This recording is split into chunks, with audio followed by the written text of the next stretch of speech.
तो आज का जो टॉपिक है वो है जनरल प्रॉपर्टीज ऑफ एसिड्स के बारे में पढ़ना है। ठीक है, आपके 10th क्लास में जो 8 जो बेसिक प्रॉपर्टी है ना, इसी के बारे में पढ़ना है। देखिए हम क्या कर रहे हैं। तो सबसे पहला प्रॉपर्टी है कि एसिड जो होते हैं वो सावर इन टेस्ट होते हैं, खट्टे होते हैं स्वाद में। ठीक है, आपको पता है कि एथिल वर्ड जो है ना, एथिलस वर्ड से आया हुआ है, एक लैटिन वर्ड एथिलस से आया हुआ है, जिसका मीनिंग क्या होता है जी? सावर। सावर मींस क्या होता है? सार बिल्कुल पढ़ते हैं, सार। इसके बाद क्या कर रहा है कि एसिड जो है ब्लू लिटमस पेपर को रेड लिटमस में बदलता है। लिटमस जो है, लिटमस पेपर जो है एक प्रकार का इंडिकेटर होता है जो पर्पल कलर जो है डाई होता है, जो लाइकेन नाम के प्लांट से प्राप्त किया जाता है। उसको पेपर के फॉर्म में जो है दो पेपर्स के फॉर्म में इस्तेमाल करते हैं, एक रेड और एक ब्लू।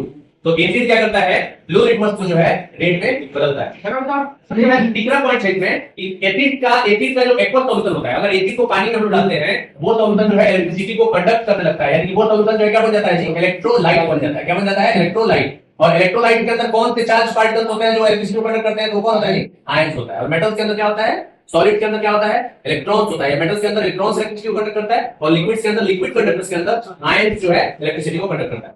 चौथा का पॉइंट है कि एसिड जो है, एसिड्स जो होते हैं वो मेटल से रिएक्ट करके सॉल्ट और हाइड्रोजन गैस से क्या करते हैं? फॉर्मेशन करते हैं। ठीक है, और ये हाइड्रोजन गैस जो निकलता है वो पॉपिंग साउंड से क्या होता है? जलता है। ठीक है, फटफट करके जो आवाज में जो है ये जलता है। देखिए यहाँ पे HCl जो है, HCl जो है जब ये Na से सोडियम से रिएक्ट कर रहा है, ये Na जो है वो रिएक्टिव है, H है हाइड्रोजन से ज्यादा रिएक्टिव है, तो ये Na क्या करेगा? हाइड्रोजन के जो है हाइड्रोजन को HCl के अंदर से रिप्लेस कर देगा। ये सिंगल डिस्प्लेसमेंट रिएक्शन भी आप इसको जो है बोल सकते हैं, सिंगल डिस्प्लेसमेंट रिएक्शन ही है। ठीक है, इसको याद रखिएगा। यहाँ पे NaCl और H2 गैस का जो है फॉर्मेशन होगा। वैसे ही H2SO4 को जब आप Na से रिएक्ट कराइएगा तो Na2SO4 सोडियम सल्फेट इसको बोलते हैं, एक तरह का सॉल्ट है, और ये हाइड्रोजन गैस का फॉर्मेशन जो है होगा। ये एरो यहाँ पे दिया गया है, this arrow represents that there is a evolution of gas from this reaction। Reaction से जो है गैस का इवोल्यूशन हो रहा है। ठीक है, यहाँ पे एक रिएक्शन लिखा है कि HNO3 जो है, नाइट्रिक एसिड जो है, वो किसी भी मेटल से जो है रिएक्शन नहीं करता है, लेकिन दो ऐसे एक्सेप्शन है, एक है आपका मैग्नीशियम और एक है आपका मैग्नीज। अब इसका कारण क्या है कि नाइट्रिक एसिड सबसे रिएक्ट नहीं करता है? क्योंकि नाइट्रिक एसिड जो होता है एक स्ट्रॉन्ग ऑक्सीडाइजिंग एजेंट होता है, ऑक्सीजन प्रोवाइड करने वाला।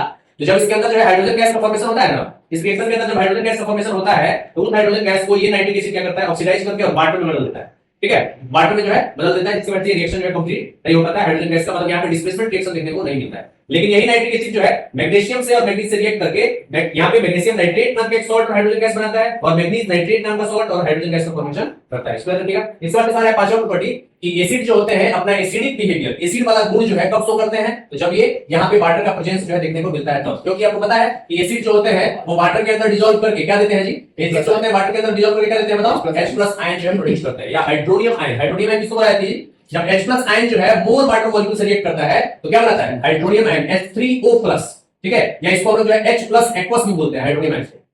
ठीक है, तो इसको याद रखिए। इस तरह से क्या करना है कि एसिड जो है बेस से रिएक्ट करके सॉल्ट और वाटर बनाता है। और ये रिएक्शन आप छोटे क्लास से पढ़ते आ रहे हैं, 7th क्लास से, कि एसिड और बेस से रिएक्ट करता है तो सॉल्ट और वाटर बनता है। And this reaction is called neutralisation reaction. इसको बोलते हैं निष्क्रियकरण अभिक्रिया, इसको जो है कहा है। इसमें एसिड और बेस जो है एक दूसरे के इफेक्ट को क्या करता है? काउंटर बैलेंस कर देता है, न्यूट्रलाइज कर देता है। किसान को आप देखा होंगे खेतों में जो है चूना छिड़कते हुए, या किसान को देखा होंगे आप खेतों में जो है मैन्योर डालते हुए, खाद वगैरह डालते हुए। तो किसान जो है मैन्योर क्यों डालता है? मैन्योर डालता है ताकि एसिड का जो मात्रा सॉइल में बढ़े, क्योंकि सॉइल वहां पे बेसिक हो जाता है। ठीक है, वो मैन्योर जो है सड़ गल के जो है एसिड प्रोड्यूस करता है। और वैसे ही किसान जो है चूना क्यों छिड़कता है? क्योंकि जो है सॉइल का एसिडिक बिहेवियर जो है बढ़ जाता है, जिसकी वजह से सॉइल जो है अपना फर्टिलिटी जो है लूज करता है, क्रॉप प्रोडक्शन हमारा अच्छे से नहीं होता है। तो चूना डाला जाता है एसिडिक बिहेवियर को बैलेंस करने के लिए, और खाद डाला जाता है बेसिक बिहेवियर ऑफ सॉल्ट को जो है बैलेंस करने के लिए। इसको याद रखिएगा। सातवां जो पॉइंट है कि एसिड्स जो होते हैं वो मेटल कार्बोनेट से या मेटल हाइड्रोजन कार्बोनेट से, NaHCO3 जिसको हम जो है मेटल हाइड्रोजन कार्बोनेट बोलते हैं, सोडियम हाइड्रोजन कार्बोनेट, और एक होता है आपका Na2CO3 जिसको बोला जाता है सोडियम कार्बोनेट। तो इन दोनों से जो रिएक्ट करके जो है एसिड्स सॉल्ट, कार्बन डाइऑक्साइड और वाटर का प्रोडक्शन करते हैं। और इसको याद रखिएगा, इस रिएक्शन का इस्तेमाल जो है, इस रिएक्शन का इस्तेमाल फायर एक्सटिंग्विशर को बनाने में भी किया जाता है। ठीक है, फायर एक्सटिंग्विशर में इस रिएक्शन का इस्तेमाल किया जाता है, और यही रिएक्शन होता है फायर एक्सटिंग्विशर के अंदर। तो कार्बन डाइऑक्साइड प्रोड्यूस होता है, और carbon dioxide is heavier than oxygen. याद रखिएगा, कार्बन डाइऑक्साइड जो गैस होता है वो ऑक्सीजन से भी भारी होता है, जो क्या करता है? बर्निंग सब्सटेंस को जाकर के कवर कर देता है और ऑक्सीजन को कांटेक्ट में आने नहीं देता है, जिसकी वजह से हमारा जलता हुआ जो आग है वो क्या होता है? बुझ जाता है। तो यहाँ पे जब मेटल, ये जो एसिड्स जो होते हैं मेटल कार्बोनेट या मेटल हाइड्रोजन कार्बोनेट से रिएक्ट करके क्या बनाते हैं? सॉल्ट बनाते हैं, कार्बन डाइऑक्साइड बनाते हैं और वाटर का फॉर्मेशन करते हैं।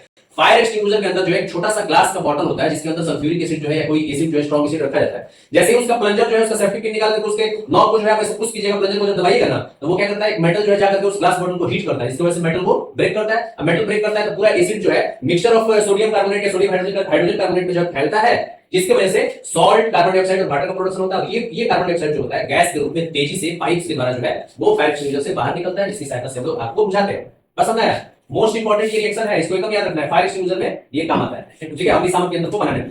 इसके बाद से लास्ट वाला जो है एसिड्स जो होते हैं वो मेटल ऑक्साइड से रिएक्ट करके सॉल्ट वाटर बनाते हैं। सेम रिएक्शन है न्यूट्रलाइजेशन वाला। मेटल ऑक्साइड का जो प्रॉपर्टी होता है वो होता है basic. Metal oxides are basic in nature because they dissolve in water to form base. Calcium oxide हो गया, मैग्नीशियम ऑक्साइड हो गया, सोडियम ऑक्साइड हो गया, इन तीनों को पानी में फुलाते हैं एक एक करके, ठीक है। ये कैल्शियम हाइड्रोक्साइड प्रोड्यूस करेगा, मैग्नीशियम हाइड्रोक्साइड करेगा, ये सोडियम हाइड्रोक्साइड का प्रोडक्शन जो करेगा। मेटल के जो ऑक्साइड्स होते हैं वो बेसिक इन नेचर होते हैं। क्यों बेसिक इन नेचर होते हैं? क्योंकि वो वाटर में घुल के और क्या प्रोड्यूस करते हैं जी? बेस प्रोड्यूस करते हैं। तो वही जब ये बेस एसिड से रिएक्ट करेगा तो क्या है? सेम है, यही वाला न्यूट्रलाइजेशन रिएक्शन वाला प्रोसेस है। क्या बनाएगा बताओ? सॉल्ट और वाटर का फॉर्मेशन करेगा और इस प्रोसेस को भी हम लोग जो है न्यूट्रलाइजेशन रिएक्शन बोलते हैं। So these are the basic characteristics of acid. इसको जो है याद रखिएगा 8 तक जो है, ठीक है, आपकी जो है क्लास में आज की